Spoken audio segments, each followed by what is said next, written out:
win this game in Lambeau Field first. James Palmer first up in the snow with the Bucs. Go for it, James.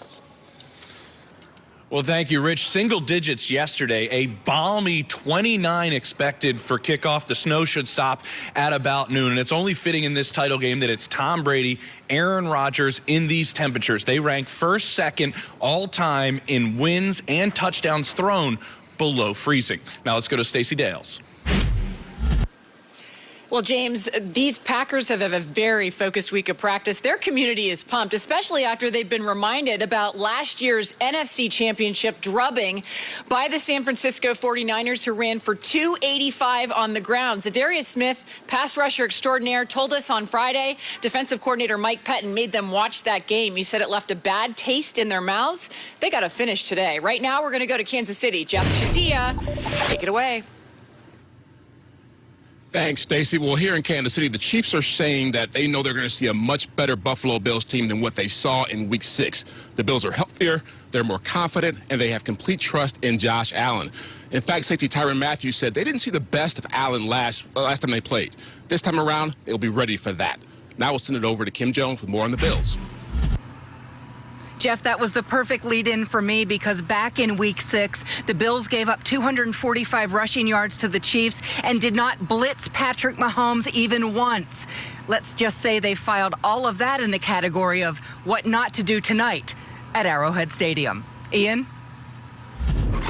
Well, Kim, let's turn the focus on some of the big injuries for today's games. First of all, Chiefs starting running back Clyde Edwards-Helaire missed last week with not only hip but also an ankle injury, is expected to play today. Obviously, a huge development for the Chiefs. I asked the source how he looked in practice. The source said fast. Meanwhile, Le'Veon Bell battling a knee injury, not expected to go today. And then another big one for the Chiefs, Sammy Watkins, one of their standout receivers, battling a calf injury the last several weeks, considered a game-time decision. Not a lot of optimism there. And then finally for the Tampa Bay Buccaneers, Rich, Antonio Brown, he had a knee injury. They thought he'd be able to go, officially declared out on Friday, so he's not going to play today. I'm told, however, they do want him back for next season.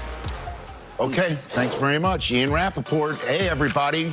Hashtag, using the hashtag of Lowe's Home Cam on all of your social media posts to show us how you're getting ready for the games that we are taking you to kick off to. When we come back, it's tunnels, everybody. Here we go. Hold on a minute. No.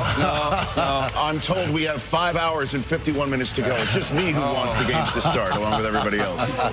Oh, the games are not starting right now. All right, we'll just spend the next 6 hours.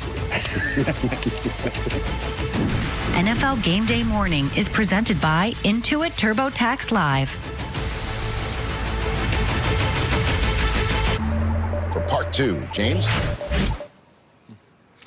Well, thanks, Rich. Nobody's thrown the deep ball more this season than Tom Brady, but over the last several weeks, I'm told the game plan has shifted more towards their tight ends. Brady raved to me this week about Cameron Brate and Rob Gronkowski. They've been using both of them on the field a lot together. With all the talent on the outside, if teams want to take away that big shot and be more conservative, the Bucs believe they can attack the middle of the field and run out of this formation a lot. Rob Gronkowski told me in this formation we've been protecting Tom Brady very well. And when he has time, Rich, he said he always makes the right decision.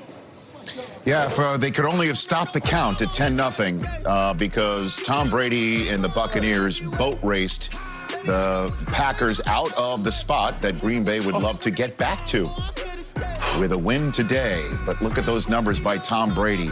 A little bit of a glimpse of what was to come for Tampa. Certainly over the last 6 weeks, Brady and the Buccaneers have looked a lot like Week 6. So does Tom have to do even more to win today, or just a carbon copy will suffice in your estimation, Michael? Listen, first of all, let's just not bypass that, Rich, like you talked about. Right? Did you see the difference in what they look like in Tampa Bay and what they look like in Lambeau? They got to deal with that mentally, first of all. But do he has to do more?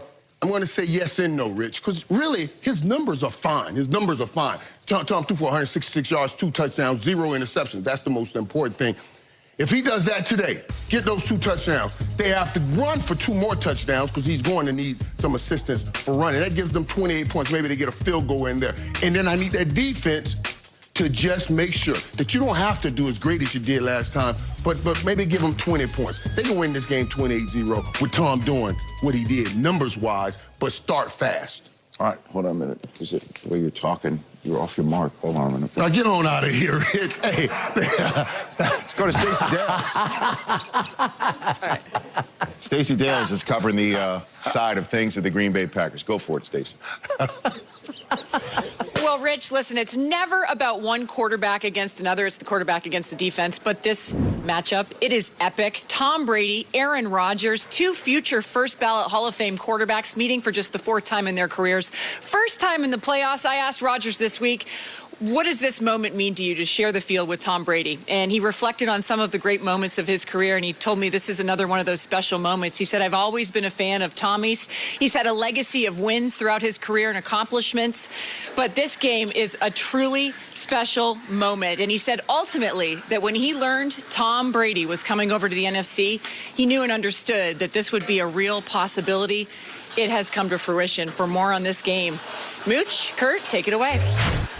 Thank you. Well, thanks a lot, Stacey. And Coach, we're never going to get away from Rodgers and Brady. That is going to be the storyline throughout this game. But as Stacey mentioned there, it's about the defenses they're playing against, and specifically Aaron Rodgers looked very pedestrian week 6 against this defense. And it starts with these linebackers, Devin White and Levante David. It's the speed, Mooch. When they try to go sideline to sideline and run outside, man, these two linebackers chase them down. You're going to watch here, Levante David. Whoop, I'm not going to go outside. I'm going to come back inside and run through and still get to the running back. But it's not just in the run game, Coach.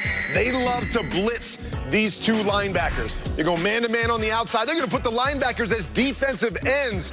And when they blitz, it's about speed and it's about attitude. I am coming through the running back, and I am going to get to the quarterback. There could be no hesitation from Aaron Rodgers when these guys come after him. Got to get the ball out of your hands, but it's really going to start and end with those linebackers, Coach. Yeah, if I were the quarterback, I'd get flu-like symptoms playing against those two guys.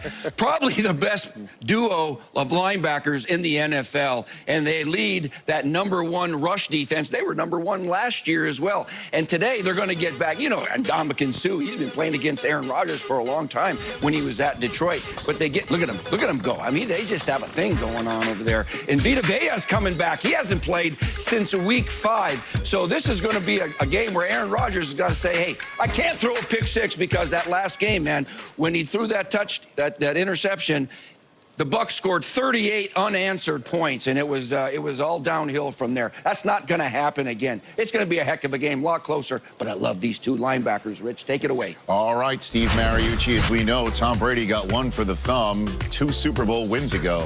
He's already on his second hand of rings. What would a 7th mean for his lasting legacy that some all-time greats like Peyton Manning weigh in on coming up?